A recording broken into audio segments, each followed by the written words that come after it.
Philip's warm grin greeted me as I unsteadily approached his station. "Morning, Frank. What brings you here today?" "Ah, good." A jovial Philip would make things considerably smoother. I returned his grin. "Antibiotics. A single course if you would." His brow furrowed, brimming with worry. "Are you unwell?" "No, it's for Katy," I admitted. "Crimson fever has befallen her."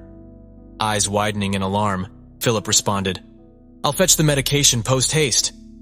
Donning his glasses, he rummaged through the myriad bottles and packages adorning the shelves behind him, the sterile pharmacy lights reflecting off his sparsely haired pate. In due course, he procured a diminutive bottle, replete with scarlet capsules. "0.2 units, please. Will you be utilizing a blood bag or opting for direct extraction?" "Direct, I'm afraid," I confessed. "My last blood bag was depleted weeks ago." Evaluating me with a disapproving gaze, Philip frowned. Admittedly, I'm a somewhat diminutive fellow, even during the best of times, which these certainly were not. Overexertion had taken its toll. My pallid complexion and pronounced dark circles likely rendered me a veritable ambulatory cadaver. In hushed tones, he inquired, "Frank, how many units remain within you?" "9, I responded, perhaps too hastily. Lips pursed, he scrutinized me briefly before reluctantly acquiescing. Retrieving a payment syringe from under the counter, he instructed, "Present your arm, if you would." My right sleeve was hastily rolled up, an ill-advised decision. The unmistakable puncture marks caught Philip's eye, and he froze. "Impossible! I shan't extract from an arm in this state. A level test is compulsory." The level test, a masterful creation of our overlords, ensured that their cherished livestock didn't unwittingly drain themselves. At this juncture, it was an unmitigated nightmare, my own personal polygraph. I retracted my arm, prompting Philip to fix his gaze upon me. "Frank, I cannot serve you unless a level test is conducted. Your remaining units must be ascertained." Ensuring our conversation remained private, I leaned in to whisper, "Allow me to simply take the bottle. You've mentioned inventory discrepancies before." He recoiled. "Inconsequential items, perhaps. Never medication. My livelihood would be jeopardized. Attempt another pharmacy. Perhaps they won't insist on testing." A feeble protest. We both knew it. Shaking my head, I explained, "Every other establishment has been exhausted. I apologize for placing you in such a predicament, but alternatives are non-existent. You are my sole chance. You are Katy's salvation. Do this for us." His gaze averted, he shook his head, lamenting, "I apologize, Frank. It's beyond my capacity. Transgressing the red line and risking discovery would render me a marked man. The law is unbending." Beneath the red line, a rigid threshold, 8 units. The lowest limit of blood retained for our survival. An unwavering decree imposed by the Overlords, safeguarding their sustenance, their vital resource. Ultimately, that's their primary concern. The sole cause behind our continued existence. Perhaps it sounds ruthless, but in essence, the world remains eerily similar to its former state. Overlords no longer indulge in capricious bloodletting, having quickly discovered that maintaining societal order proved far more effective. So, where do they obtain their coveted blood? Power and money intersect. Blood as the sole currency, swiftly and brutally extinguishing those who dared to trade otherwise. Inevitably, wealth gravitated upward, and the overlords amassed a sanguine fortune. Presently, however, such matters were irrelevant. My voice crescendoed, heedless of potential eavesdroppers. "You truly refuse? Philip, you attended my wedding. You were there for Katy's christening, yet you won't do this for her?"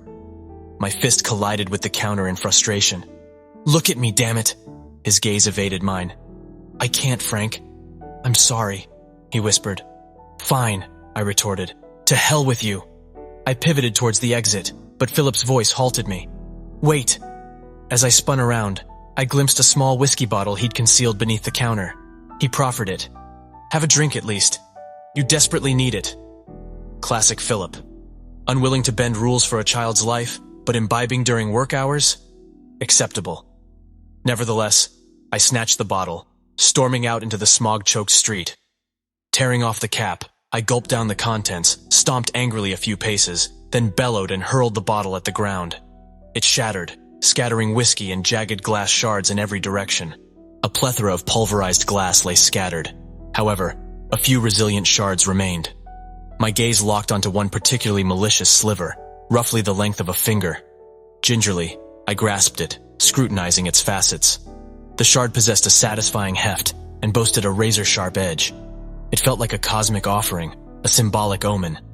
Clasping the glass tightly, my sights settled on the pharmacy.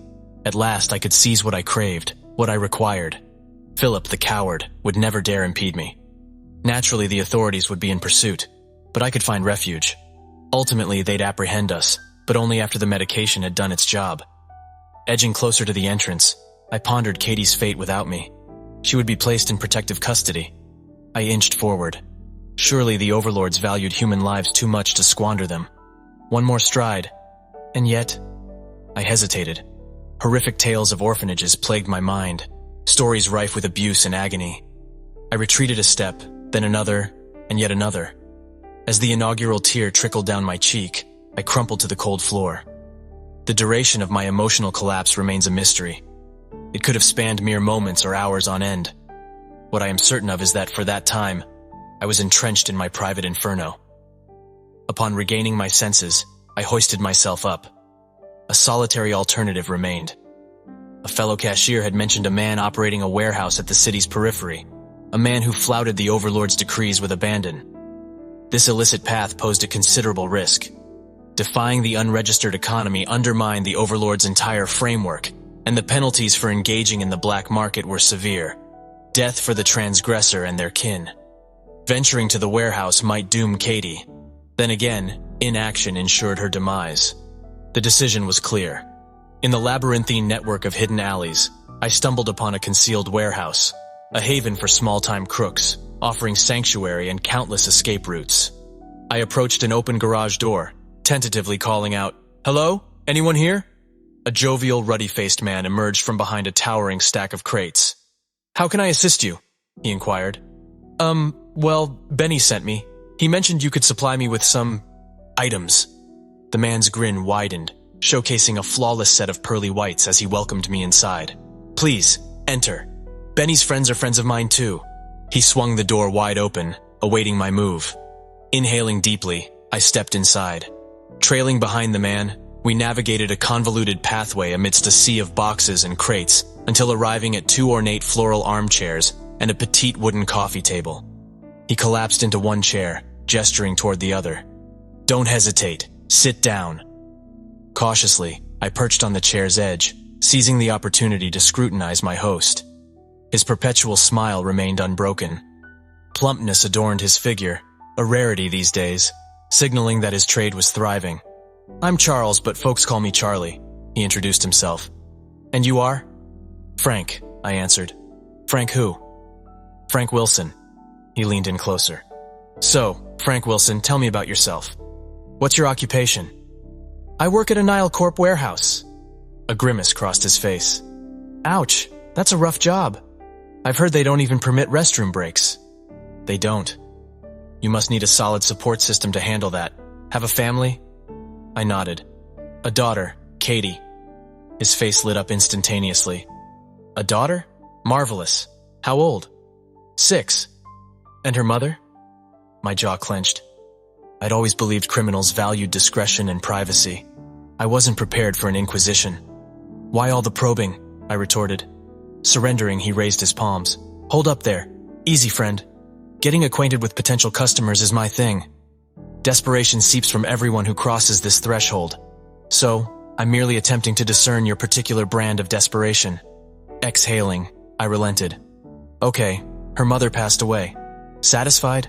A grimace crossed Charlie's face. "My condolences truly. Losing someone dear is a heart-wrenching experience. No other guardian since?" Shaking my head, I replied, "Nope, just us two." "Very well," he nodded, accepting. I believe I grasped the situation. "Now, how may I assist?" "I require antibiotics for Katy. Crimson fever afflicts her." Inhaling sharply, Charlie frowned. "Nasty business. But why seek them here? You could acquire them elsewhere at a fraction of my price." "Pharmacies denied me." "And the reason?" "No sense in deceit. Truth would surface soon enough." "I'm redlined," I admitted. He snorted derisively. "Figures. You'll find no such issue here. 0.4 units, and they're yours." "Agreed," I said without hesitation. Rubbing his hands, Charlie beamed. "Splendid. You know I like you. So, here's a little something extra. He approached a nearby crate and extracted a small tin. Removing the lid, he sauntered my way and shoved the tin beneath my nostrils. Chocolate chip cookies filled it to capacity. Take one, he insisted. It'll aid you. Puzzled, I inquired. Assistance? How? A grin spread across his face. Iron powder's baked in. Your blood will fortify, gaining its intended nutrients. Sampling one, I found it surprisingly delectable. Excellent, he declared. Now, for your medication and my payment syringe. He bustled off, disappearing into the labyrinth of merchandise. In his absence, I inspected the room more thoroughly. Charlie appeared to vend it all. Firearms, cigarette cartons, liquor crates, and, indeed, an assortment of medicinal bottles. Time elapsed before my epiphany. Among the numerous bottles stored in this alcove, several antibiotics were visible. So, what detained Charlie? Was he truly searching for a payment syringe? Struggling to stand, my legs refused to comply. Another attempt yielded no results. Frustrated, I leaned on the chair's arms for leverage. I rose momentarily before collapsing, legs buckling beneath me. Sprawled on the floor, Charlie's laughter reached me as he emerged from behind a crate. His once friendly smile had morphed into a sinister leer. Come now, he remarked. I had begun to suspect you'd never even muster the will to rise. His words were sharp, cutting through the air. Incensed, I locked eyes with him. What did you do to me? I inquired, my voice a mixture of rage and desperation. His laughter danced through the room. Paralyzed from the waist down, my dear. Makes you a touch more pliable. Although, truth be told, it may have been excessive. You already appear on death's doorstep. The cookie, I whispered, realization dawning. He nodded in affirmation. Indeed, the cookie. What is your purpose in all of this? I challenged. Charlie huffed derisively. Why, you ask? Do you genuinely believe I earn a living catering to pitiable souls like yourself? My expression remained blank, prompting another round of snickering from him. You were never a customer, fool. You've been the product all along. My true clientele belonged to an entirely different echelon. Powerful men with rather peculiar appetites. What on earth do you mean? I questioned, puzzled. Simply put, you're soon to be a meal, he declared. My face betrayed no emotion, still unable to comprehend. With an exaggerated sigh, he elaborated. Not every overlord subscribes to this newfound respect for mortal life. Some harbor a preference for more organic sustenance. His smile widened unnervingly. You're about to make me quite the fortune.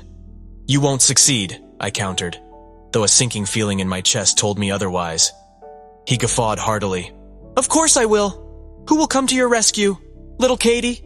Doubtful. Mr. Henry shall drain you of life, and I'll dispose of your remains in some godforsaken slum. The authorities will attribute your demise to a feral renegade. They'll mourn your tragic end, say a few kind words, and promptly forget you ever existed. Charlie maneuvered me back into the armchair, and I lifted my gaze to meet his, desperation in my eyes. Please don't. Katy needs me. I'm all she's got. His eyes bored into mine, a wicked grin plastered across his face. Fear not. Deprived of the antibiotics, I'm certain you'll be reunited soon enough. In a fit of rage, I aimed a punch at him, but he deflected my arm effortlessly. My hand collided with the side of my leg, and I felt something rigid and jagged in my pocket. The shard of glass, a fortuitous gift from fate. Subtly, I slipped my hand into my pocket, gripping the icy shard. I merely needed him to inch closer. I misjudged you, I admitted, staring into his eyes. Indeed you did, he concurred smugly. I imagined you a worldly individual, a self-sufficient entrepreneur. As it happens, you're merely an elevated fast food worker. His grin contorted into a snarl, his face flushing with anger. You impertinent little wretch. As he lunged to strike me, I seized my opportunity. With the glass shard, I lashed out, targeting his throat. A slender crimson line emerged in its wake. Charlie's mouth fell open, most likely to spew an insult or an anguished cry, but only a bizarre gurgling noise emerged, accompanied by a steadily flowing stream of blood. In a fleeting instant, he crumpled lifelessly to the earth beneath me. A breath of solace slipped from my lips, yet my ordeal persisted. Without functional limbs to rely on, my flight from peril remained a Herculean challenge. Racking my brain for a stratagem, the sole feasible solution I could fathom entailed the laborious process of hauling myself onward using only the strength of my arms. Alas, Fate denied me even the chance to embark on this arduous journey. "My word," remarked a voice, as crisp and fastidious as a well-pressed shirt. "What intriguing spectacle has presented itself before me?" A statuesque figure of a man, possessed of an almost ethereal slenderness, stood before me. Clad in a flawlessly tailored ensemble, he exuded the unmistakable air of a Regency-era aristocrat. It seemed quite plausible that he had once been a gentleman of that very period. However, his sanguine gaze, which glinted like rubies amidst the darkness, and the pallor of his skin, as delicate and translucent as parchment, betrayed his true nature. A being beyond the realm of humanity loomed ominously before me. I found myself in the presence of an overlord. Mr. Henry had made his entrance.